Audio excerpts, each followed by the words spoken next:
Hey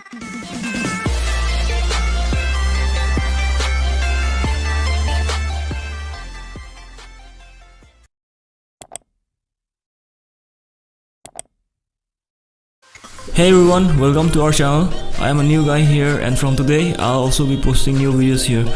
So this will be a long-term review of the Ultimate Ears Megaboom. But first, let's begin with the unboxing.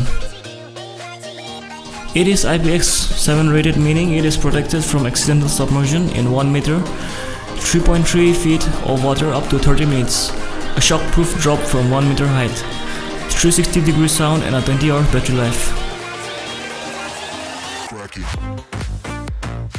The inside of the box has a wonderful graphic design which will surely make you don't want to throw away the box.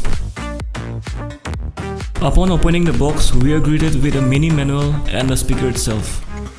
Inside we have the different charging points based on the country you belong to, all colored in this funky looking yellow, kinda having a green tint on it.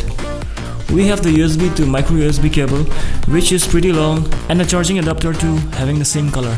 And moving on to the speaker here, the buttons are a little hard to press. It'll require your whole hand to hold it while pressing them. It has a smooth rubber finish that will definitely take on minor scratches. Here's the power and the Bluetooth button along with the LED. On the other side is the USB port and the 3.5mm aux in port. It weighs around 877 gram and has a diameter of 3.3 inches and a height of 8.9 inch. So when it comes to the audio quality, it has a very rich sound that can fill up an entirely medium to large room. It has a maximum sound level of 90 dBA. Frequency range is 65 Hz to 20 kHz, having 2-inch 2 drivers and two 2-inch by 4-inch passive radiators. You can play any genre of music and it will never disappoint you. The mids, the highs, the lows, everything sound very good for the normal human being to any audiophile. Having used it for a year now, I can totally recommend this to anyone, and I would rate this 8.6 out of 10.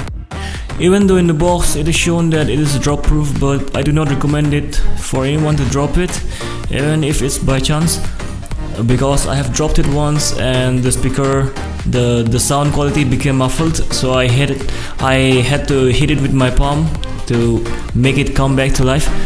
So it is better if you don't drop it, even if it's by chance. Better to carry a case around or a bag if you're traveling or you're going somewhere or just moving from one place to the other.